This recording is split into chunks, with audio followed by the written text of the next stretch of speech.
Že s tem, da enostavno delaš to, kar delaš, v bistvu vplivaš na svet, da je takšen, kakršen je. Po mojem je glih to srčika naše debate danes, ker se mi zdi, da je življenje takih običajnih ljudi, kot smo mi, enako bistveno in ključno za obstoj tega sveta ali pa dobre družbe, kakor tistih, ki jih vidimo pred ekrani ali pa ki so malo idealizirani.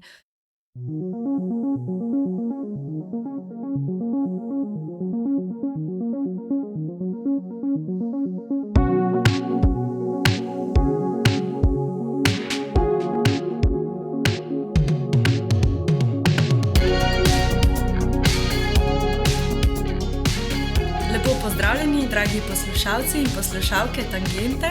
Danes smo z vami spet vsi, torej Klara, Urban in Iva. Danes smo rekli, da bi podrobneje razmišljali o vrednosti vsakega življenja in o vrednosti človeka, ki izgleda zelo majhen, mogoče na prvi pogled, pa hkrati verjetno nosi veliko nalogo in velik pomen, če gledamo skozi Božje oči.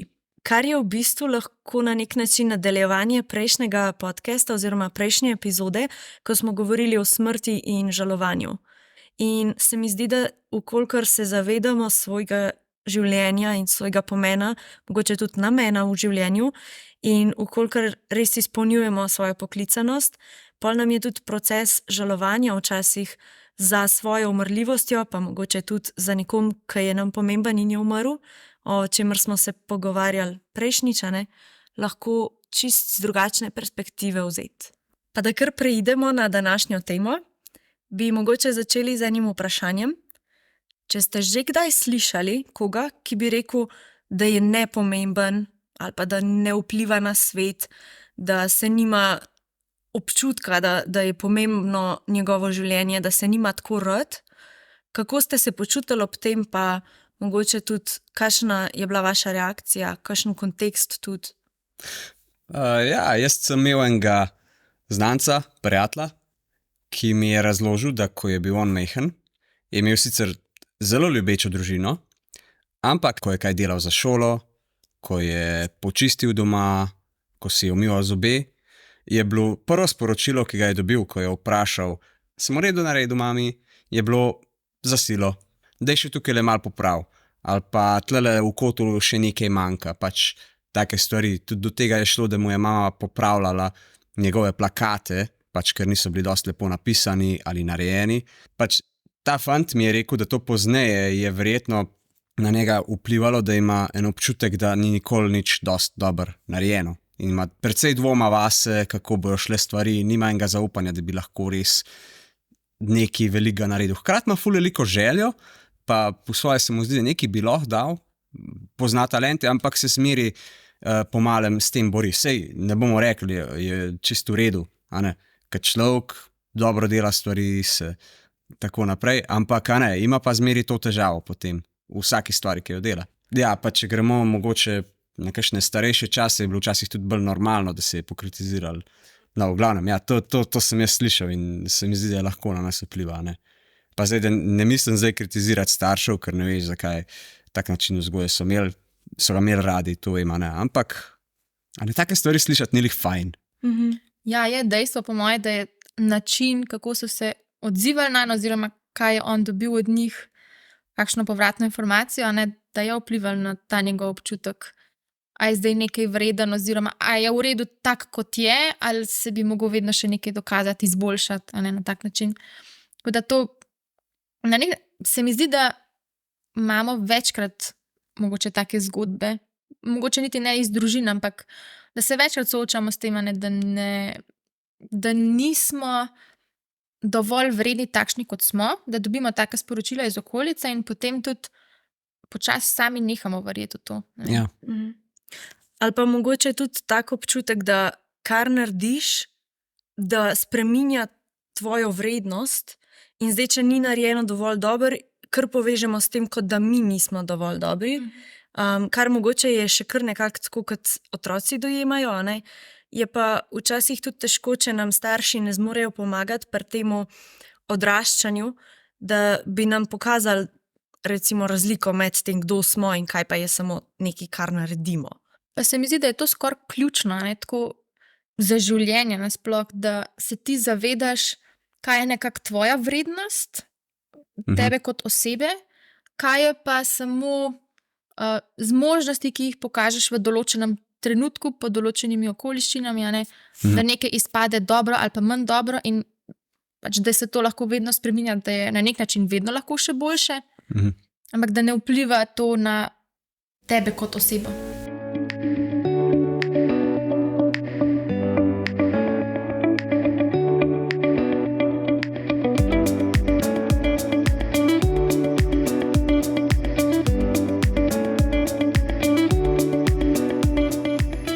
Pa mislite, da je kaj specifičnega, kar bi lahko, ne vem, starši res naredili, da otroku maksimalno pomagajo, da se zaveda tega svojega dostojanstva in da zmore preiti tudi kakšno slabo stvar, ki jo je naredil, ali pa kakšno slabo izkušnjo v življenju in da jo ne povezuje z neko svojo vrednostjo direktno? To je pa zdaj vprašanje za milijon evrov, po mojem. S tem, da hkrati nismo mi starši, ampak kar si predstavljam, da bi lahko otroku pomagali. Mišljena kot neka popotnica za življenje. Kaj je tisto najbolj ključno, kar lahko otroka naučiš v tem smislu? Ja, mislim, ena izmed stvari, sigurno. Ali pa mogoče, če imate kakšno stvar, ki je vama zelo pomagala. Pač mislim, da je ena stvar, en občutek ene brezpogojne ljubezni, da tudi če ga je posviral, da še zmer ve, da ga imajo starši radi, da mu znajo to nekako pokazati. Ne? To je ena stvar. Hkrati pa da ga naučijo, po mojem, da tudi ta prave odgovornosti pa spoštovanja tega, ker mislim, ga moraš imeti rad, ga moraš pohvaliti, hkrati pa mu moraš povedati, kva pa tudi ni v redu, kva je dobro, da naredi sam, kva je dobro, da se nauči, ker tudi to, da ti spremeš eno odgovornost pa eno delo, da ti ni vse po domače povedano prinešeno kriti, to ti da tudi eno veselje pa eno odgovornost. Jaz pa nekaj lahko, ne? Oziroma jaz sem pa važen tlele doma, jaz pa mislim, me rabijo, da jim pomagam na vrtu, me rabijo, da jim pomagam v drvarnici, me rabijo, da jim pomagam popucati hišo. Če je to nekako dobro skalibrirano, na taka napetost med tem, da se otroka sprejema taka, ki je, pa med tem, da je odgovoren in da more nekaj tudi on sam dati, pa da ne more kar vseh bedari početi. To se mi zdi nekako, če vse skupaj nekako gre, da to je ena taka zelo dobra stvar. Tako v eni taki složnosti med tem, kar veš, da otrok zmore in da pričakuješ, da od njega da da vse, kar lahko, pa ni nujno samo glede hišnih opravil ali pa nekega fizičnega dela, ampak tako, da mu tudi pokažeš to zaupanje, da veš, da on zmore v nekem ravnovesju z samimi pričakovanji, ki jih ima starš mogoče. Ja, pa mogoče niti ni, je vsekakor zelo vezano tudi na odnos med otroki in starši, ampak definitivno bi jaz rekla, da to v odnosih nasploh, tudi v prijateljskih odnosih, na kakšen način ti daješ nekomu vedeti, da mu zaupaš, pa da mu hkrati nalagaš tudi neko odgovornost s tem, da bo nekaj naredil in da zaupaš, da bo to naredil dobro, pač po svojih najboljših močeh. Tako da, kar se vzgoje tiče, mogoče ne sam starševska vzgoja, ampak tako tudi vrstniška vzgoja, na kakšen način delujemo kot prijatelji, kot ekipe. In to tudi zelo se mi zdi opolnomoči človeka, da vidiš, da ti ljudje zaupajo in da se zanesejo nate. In se mi zdi, da sploh, če si predstavljam enega mehkega otroka, ki mu starši dajo to potrditev, da se izmore, da tudi če zdaj še ni recimo uspel pri nečem, da oni vejo, da on to lahko, se mi zdi, da zelo opolnomoči tazga otroka recimo, ali pa tudi odraslega za naprej, za to popotnico, ki jo nese v svet. Kaj pa mislite, da je dobro, če se vrne tako, ste bile male, pa da vama nekaj ni ratalo? Kaj takrat je treba narediti, tako, kaj je otrok žalosten? Ja, jaz se kar spomnim, zihar sem bila jaz tako grozno jezena, razočarana nad sama sabo, po moje sem kaj vrgla po tleh, tam nekaj cepetala. Tantrum. Ja, ampak jaz se tega spomnim in jaz sem tudi toliko hvaležna za tudi izkušnje, tudi, da ne vem, je mami vedno tako pristopila, nič ni hudega, se pač kaj tazga zgodi, bomo zdaj skupaj rešili. Pa ni bilo tako, da bi ona recimo reševala stvari namesto mene, ampak tako mi je dala kakšen nasvet, pa tako, da te malo pomiri. In potem, to pa to lahko naredimo in potem smo nekako poskušali to popraviti. Mi je to dal eno, še vedno mi včasih tudi se mi podre, pa ne vem, če točno kaj bi, se mi zdi, da vedno tudi ona tako pristop, da ja, lej, še vse se bo uredil, to pa to imaš na voljo, zdaj pa kaj boš še ne izbrala, ne, pa itak sam nekako izbereš. In je to ena taka super stvar, ja, tako kot si ti rekla, da te opolnomoči, ne, veš, da se boš ti prav odločil. Tako da sta v bistvu otrok in starš kot nekak sodelavca, s tem, da starš majčken bolj vodi mogoče otroka skozi neko pot, hkrati pa se tudi zraven uči kaj o sebi, pa mogoče tudi se uči preko te vzgoje, ali pa sam sebi mogoče kdaj tudi da neko dobro izkušnjo. Se mi zdi, da na tej možnosti, da pomagaš svojemu otroku ali pa da si do njega tak, kot si želiš, da bi bil recimo nekdo do tebe, je lahko zelo odrešilno in mogoče popraviš kakšno slabo izkušnjo od prej, če si jo imel recimo iz svojega otroštva.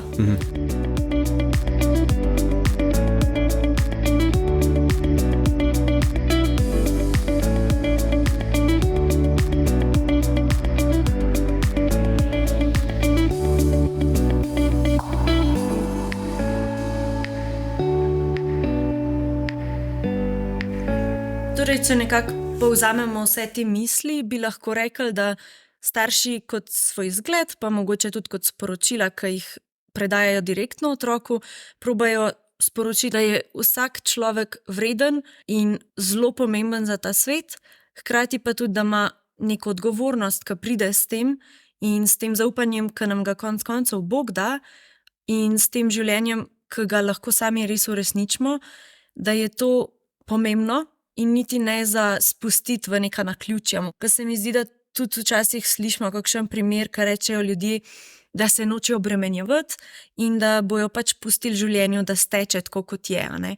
Kar je po eni strani lahko v redu, po eni strani pa je lahko nevarno, če samo pustimo življenju, da se zgodi.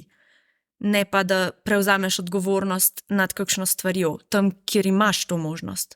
Ja, ker konec koncev, če samo pustiš, da se ti dogajajo stvari in jih samo vzameš, take kot so, ali se ti zgodijo dobre stvari, slabe stvari, mogoče niti ne vrednotiš, ali so dobre ali slabe, pač so samo stvari, ki se ti zgodijo.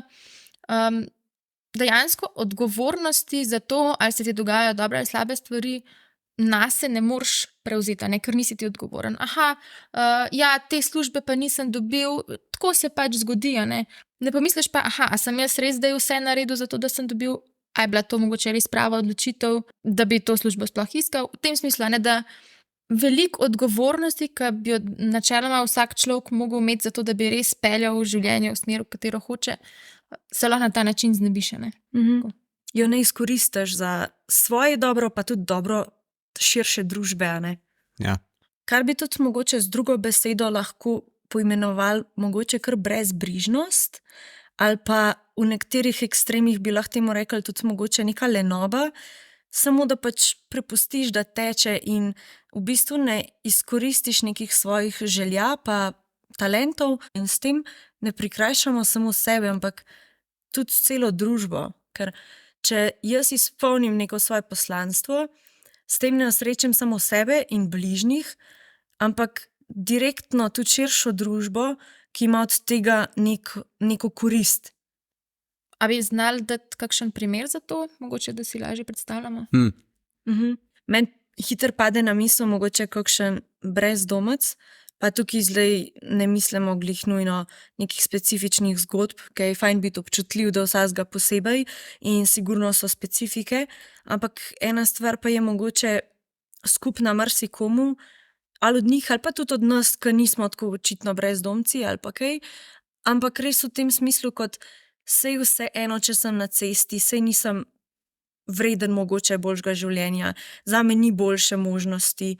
Kakšno tako žalostno razmišljanje, ki ga lahko ljudje skrivajo v sebi, se mi zdi, da ne samo, da njih potere, ampak dejansko prikrajša družbo tudi za to bogastvo, ki ga ta človek lahko prinese.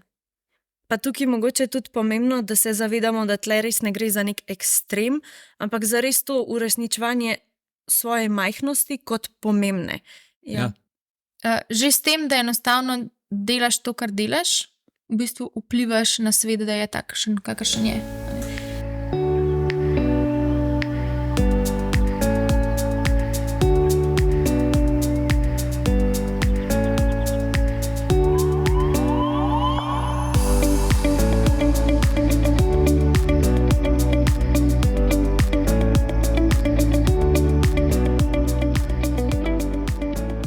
ker zdaj ni nujno, da se jaz recimo vključim v neko organizacijo in tam nekaj na polno delam in da si, ne vem, voditelj, ja, ali pa da si v politiki ali karkoli, kar si bi mogoče na hitro že zamislili, ko rečemo, da je nekdo res vplival na družbo. Pač v resnici vsak vpliva v nekem svojem majhnem okolju, kar niti ni majhno na koncu. A ne? Če jaz spremenim sebe in mogoče vplivam s tem direktno na svojo družino, je to kar nekaj ljudi, ki pol vplivajo direktno na širšo družbo, na svet naprej. A ne? In se mogoče niti ne zavedamo, koliko daleč seže neka naša misel ali pa neko mogoče dobro dejanje. Da se širi v valovih. Ja, se to je, a ne, timsko delo konec koncev. Ni namen to, da ti neko nalogo sam narediš popolnoma najbolj možno dobro, ampak da vsak naredi svoj delček in je zaradi tega, a ne, ko vsak naredi svoj delček, to dobro narejeno. Pač ja, polno uresničiš svoj potencial. Pa če si Martin Luther King Jr. ali pa če si čistilka, ki je super spucala eno hišo in se zraven zna pogovarjati, zna iti na eno kavico s kolegicami, zna svoje otroke prav popedenati, pa jim pač vsak ima, ne bi rekel svojo sodo, ampak mogoče svoje mesto, ki ga najde. Pa ne, da bi ga bilo treba ponižati zaradi tega. Vsi smo nujni. Predstavljamo si, da ne bi imeli nikogar, ki bi pucal bajte. Tako kot pač vsak ima neko svojo poklicanost. Pa tudi, če je zelo drugačna, čeprav sta recimo lahko brata dvojčka, nič narobe, pač tudi imata svojo osnovo podobno, mogoče podobne genetske zapise in vse, ampak za vsakega je pa neka drugačna pot mišljena. Mogoče tudi tukaj se je fajn zavedati tudi, kako lahko en drugega pri tem spodbujamo in da ne forsiramo nekih svojih pričakovanj ali pa svojih idej nad drugimi, ampak da jim res pustiš mogoče to svobodo, kar je pa včasih ful težko, si predstavljam.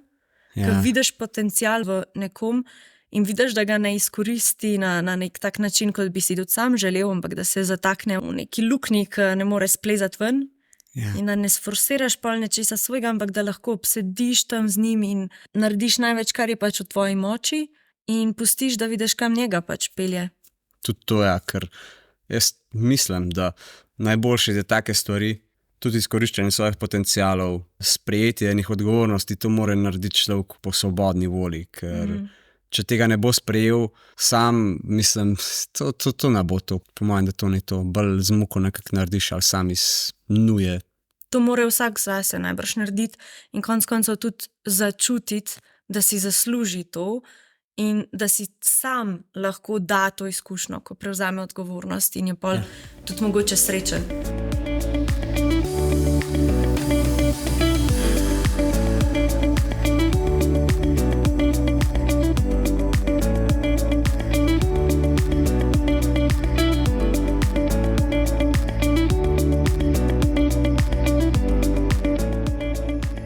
Veliko ljudi reče tudi tako, kar jaz slišim, da je njihov cilj življenja, da bi bili srečni. In se mi zdi mogoče to rahlo težje dosegljivo, če je sreča bolj cilj, kakor pa pot. Ne vem, če sem to dosti razumljivo povedala.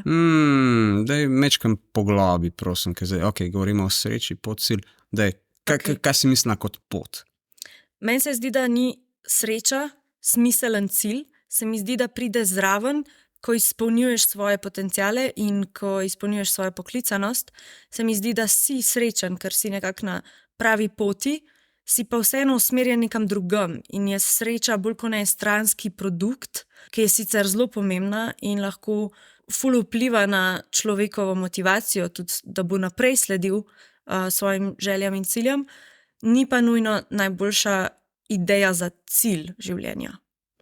To razumem. Sploh, če govorimo o sreči v smislu, da greš samo zato, da se boš fajn počutil. V tvojem življenju. Se pravi, narediš vse tiste stvari, ki ti najhitreje dajo en tak občutek zadovoljstva. To je pa lahko tudi droga ali pa početi tiste najbolj zabavne zadeve. Hkrati pa lahko sebi in drugim delaš škodo s takim stilom življenja. Ampak jaz pa mogoče tudi razumem tudi v eni malo drugačni luči. Mislim, razumem, da je sreča kot nek stranski produkt, ampak recimo za primer, nekdo misli, da bi bil najbolj srečen, če bi imel svoje lastno podjetje, ne? To je pač Ja. so njegove sanje. In zdaj pač podjetje ne moreš sestaviti takole čez noč, a ne? Ampak to traja nekaj časa, ne? Je proces. In kot te jaz razumem, je bolj smiselno to, da ti že tekom tega procesa, ko ti zasleduješ nek ta svoj cilj, pač opaziš vse te vredne momente, oziroma vse, kar si se naučil, vse odnose, ki si jih iskal, in ti to nekako da srečo, ne pa zdaj samo zasledovanje cilja. Ker konec koncev, a boš ti imel podjetje ali ne, od tega je marsikaj odvisen. Mogoče bo gospodarska kriza, pa ne boš mogel nič za to narediti. Ne? Mogoče se bo trg spremenil, pa tisto, kar si hotel delati, ne boš mogel delati. Ne? In v bistvu, ja, da ni toliko smisel to, da imaš nek cilj, pa a se bo ta cilj res uresničil, ampak da sam mogoče ga poskušaš zasledovati in na tej poti, ko ga zasleduješ, iskati srečo tam, kjer je. Mislim, da je nekako tako. Če se lahko navežem na te, pol hkrati to pomeni, jaz tudi mislim, da malo pomeni biti pozoren na to, kaj me dela srečnega v življenju. V smislu, imam en talent, znam klavir dobro igrati in me to ful veseli. Delam to, a ne. Ni pa zdaj to moj cilj nekako, kaj bi rekel, sam tista sreča, ki jo dobim ven, ne. Ampak je igranje klavirja in ga z veseljem čim boljši igram. Pol so lahko dobri odnosi, prijateljstva, ena taka sreča, ampak pač to ni samo, da imaš ti zdaj prijatelja, pa boš avtomatsko srečen, ampak ko greš na poti na čim boljši način s tem prijateljem, ko se pogovarjaš, greš čez kakšno krizo, ga probaš boljš razumeti, ali pa on tebe, ali pa tudi v romantičnem odnosu podobno, mislim, da tam lahko pol nekak sreča pride zraven, ne. Tudi če boš imel sam prijatelja, to še ne pomeni, da boš srečen zdaj, a ne. Ali pa če boš imel sam punco, ali pa ženo, ali pa moža, ali pa fanta, to tudi še ne pomeni, da boš srečen, ampak moraš na poti iti skupaj z njimi in tam najti stvari, ki so dobre. Tudi tukaj je ena zanimiva stvar. Ne vem, kako si razlaga ta razliko med veseljem in srečo? A je razlika? Mislim, da ja. Veselje se mi zdi, da je majčkeno globlja stvar. Tak občutek imam. Če rečeš veselje, je lahko tudi neka zelo tiha zadeva. Sreča se mi zdi mehen bolj zunanja zadeva. Si srečen, ko si mehen bolj čustveno tako nabit, ne vem, kako bi temu rekel, ker imaš veliko pozitivnih čustev, ko se ti zdi, ti vse dobro gre v življenju. Veselje pa mislim, da lahko tudi čutiš globoko pa tiho, tudi če vse ne gre v redu, pa se enostavno zavedaš, da je dobro, da živiš. Kako zanimivo, ker jaz bi pa glih kontra. Ja, jaz isto, ja. Da je sreča nek trajni občutek neke mirnosti in zadovoljnosti, zadovoljstva z življenjem in da veš, da si pač šel v pravi smeri, ni pa nujno zdaj, da trenutno prekipevaš od nezga veselja. Ločimo nekaj, kar je trajno, nek trajen občutek, ja, mogoče res zadovoljstva, oziroma ja, na ta način. Notranjega miru. In pa nek trenuten čustveni odziv glede na stvari, ki se ti dogajajo. A to je bolj veselje Ja. za vas. Ok.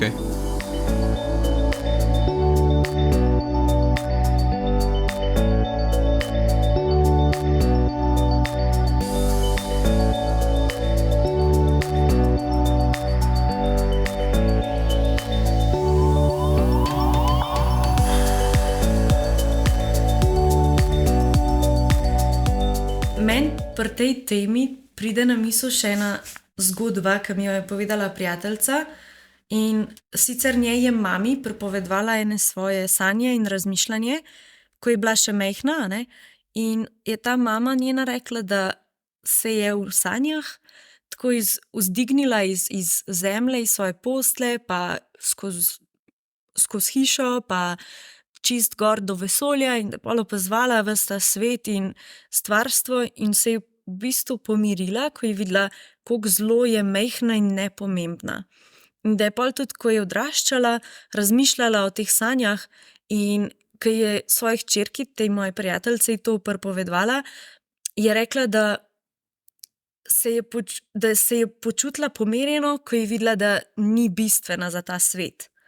In pol, ko so se pa s to prijateljico pogovarjali, je pa tudi nekako povedala, kako je to njo na nek način prizadelo, ker njej se je pa mami zdela blazno pomembna. A ne?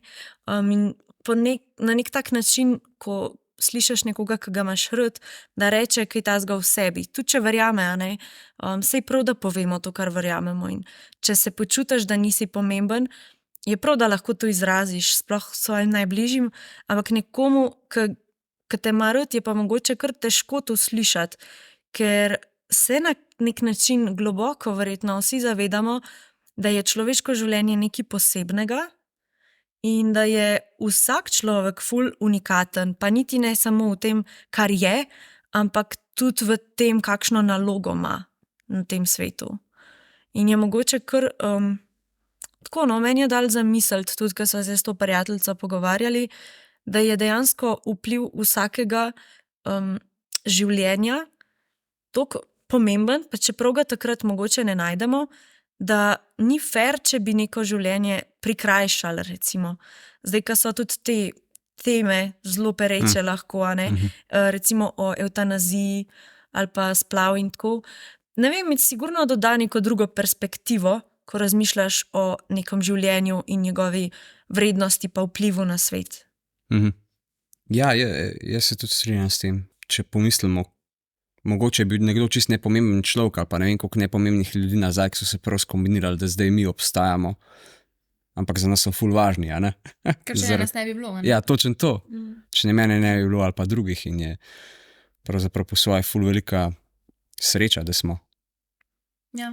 Mislim, da je mogoče, kar se te občutka vrednosti življenja tiče, ali pa da si nekaj unikatnega in pomembnega, malo povezan tudi s tem, da ljudje zelo radi vidimo to, da je nekdo pomemben, če je, ne vem, prepoznan v družbi, a ne, torej, da ga pozna čim več ljudi, da je dejansko nekaj dosegel, nekaj pomembnega tako. Ampak, a ne, ker kaj pa, če nimaš nobenega takega posebnega dosežka, kaj pa, če si, ne vem, v srednjih letih ločen, zdaj si glih izgubil službo, ali pa tudi kakršenkoli drug primer, ko v bistvu ne delaš nič napolno res za družbo, da bi nekaj spremenil na bolje, ampak enostavno samo živiš eno svoje življenje, tiho, nepomembno, ne pred ekrani. Mislim, da se pol človek malo vpraša, a je to življenje res tako enako pomembno, a ne, ker rezultati, ki jih ti daš, pa rezultati enih uspešnih ljudi niso enaki. Po mojem je glih to srčika naše debate danes, ker se mi zdi, da je življenje takih običajnih ljudi, kot smo mi, enako bistveno in ključno za obstoj tega sveta ali pa dobre družbe, kakor tistih, ki jih vidimo pred ekrani ali pa ki so malo idealizirani v kakšnih aspektih. Ali pa kaj imajo dejanski vpliv. Ja, direktno Ja. mogoče. Tudi če nisi ti v politiki, da bi dejansko lahko spremenil nek zakon ali karkoli, se mi zdi, da s tem recimo, tudi ko si dala ta primer, ko si samo starš, ločen, kakorkoli, se mi zdi, da s tem, ko narediš najboljš, kar zmoreš, ko se trudiš, naprimer, v službi, kjerkoli že si, narediti največ, kar lahko, z ljubeznijo in sočutjem do bližnjega. In če uspeš to prikazati tudi svojim otrokom, potem recimo ti otroci, kljub temu, da imajo neko izkušnjo, ki jih precej oblikuje, to, da sta recimo starša ločena, ne, dobite zraven pa tudi eno močno sporočilo in en močen zgled, da si kljub temu lahko srečen in dober človek in kljub temu, da te nekaj v življenju zelo mogoče prizadelo ali pa ranilo, da se da živeti polno in s tem, ko recimo, ne vem, ta otroka gresta, ne vem, v šolo s prijatelji, ven ali kakorkoli, vplivata na njih in te, ki so pol sošolci od teh recimo otrok, vplivajo naprej na svoje sodelavce kasneje v življenju in nikoli ne veš, koliko zelo to vpliva na obstoj družbe take, kot je. Hkrati pa tudi, če ne izvzamemo interneta pa socialnih omrežij in vse to, to je res direkten vpliv lahko, a ne? Sploh zdaj v tem cajtu. Zadnjič sem prebral, da recimo za nasvet mladostniki, 75% mladostnikov išče na svet na internetu ali pa na socialnih omrežjih prek od svojih staršev pa drugih. Fun fact. Oziroma zabavno dejstvo. Ja, jaz se strinjam. Ne vem, kako je zabavno. No, ja, mal. Realno. Jaz tudi gremo resnic prej pogledati na kakšen forum, da No, vidim, sej če kaj. Google veliko ve, ne. No, sej točno to je. Kaj sem še hotel dodati, zdaj še malo duhovnega, ki sem jih jezuit tukaj le zraven, smo jih na tej točki, a ne tudi Jezus, a ne, ko je prišel na ta svet, a ne, pa lahko rečemo, da je bil za nas kristjane, on Bog, ki se je človečil, se pravi, najbolj pomembna možna oseba celotnega sveta, v resnici center tega sveta, ampak je tudi v svojem času naredil en omejen del. Praktično on se je omejil na delo v Galileji in potem v Judeji, umrl je pri 33 letih, tako kot verjamemo, no? Pa pol vstal od mrtvih, kar je tudi zanimiv dosežek. In še to lahko naredi. Ampak kar hočem reči je, da je potem po svojem življenju je dal en omejen vpliv imel. Ni šel po celem svetu kot neumrljivi, ne vem, človek, host do vseh okolin in govoriti, zdaj pa poslušajte mene, jaz vas bom zdaj vodil, jaz bom zdaj vladar celotnega sveta, pa vam povedal, kva narediti. Ampak je predal vsakmu posamezniku, se pravi, da zdaj Jezus je odšel v nebo in ni več tako v mesu pa v krvi prisoten tu med nami, ampak je pa zelo, zelo, zelo prisoten po Svetem duhu preko vsakega posameznika v tistem, kar je on je. In tudi če beremo recimo svetega Pavla, kar on pravi v prvem pismu Korinčanu, ni vas veliko modrih, ni vas veliko mogočnih, ni vas veliko plemenitih, ni vas veliko bogatih, ampak vsak, zdaj ne vem čisto točen citata, ampak vsak nekaj doprinese Bogu. Pravzaprav Bog bo uporabil tisto, kar je majhno, da osramoti to, kar se poveličuje na druge, kar je mogočno. Ne? Ampak lih v tem smo mogočni, da vsak nekaj svojega tamavga lahko doprinese skupaj.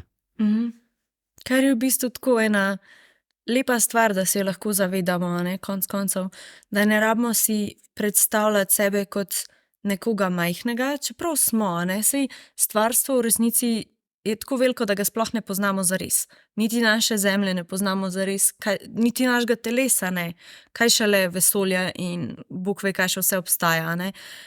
Kljub tej svoji mogoče majhnosti, kot fizični majhnosti, nosimo eno tako zelo posebno vlogo in je zelo lepo konec koncev se tega zavedati. Mogoče majhna odgovornost tudi, da to najdemo, pa izpolnjujemo, ampak lih v temu verjetno najdeš tisto svoje poslanstvo, srečo in se mi zdi, da s tem, ko slediš, tudi mogoče, ko si omenil prek Svetega Duha, nam verjetno tudi sporoča Bog preko teh svojih želja in talentov, kam naj bi se usmerili. In če to poslušamo, če se pustimo voditi na tak način, verjetno najbolj mirno tudi živimo in najlepše sodelujemo z ostalimi ljudmi.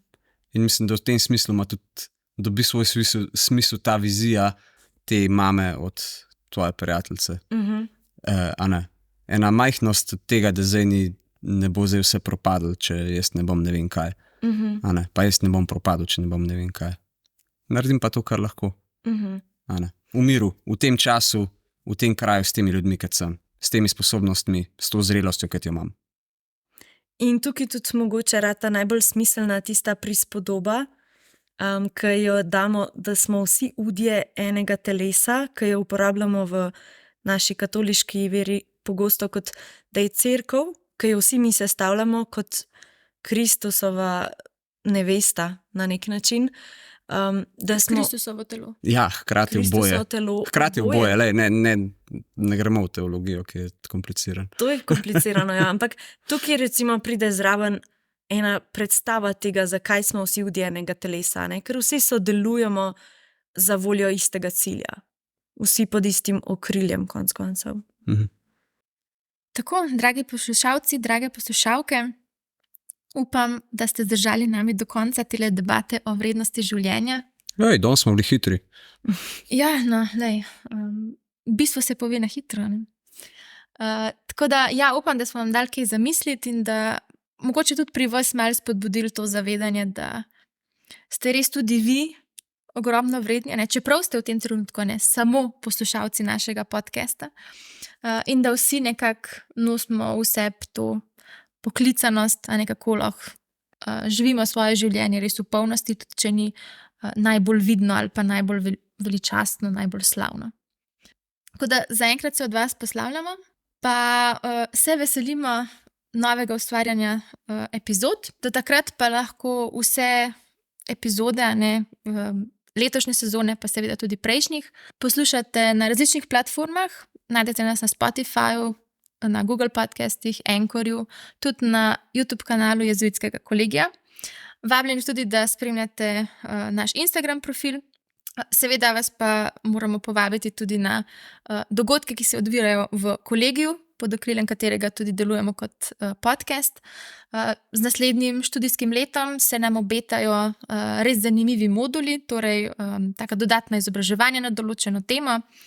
Recimo letos se mi zdi, da smo vsi hodili na retoriko, pa smo se marsikaj dobrega naučili, ne, tako za življenje.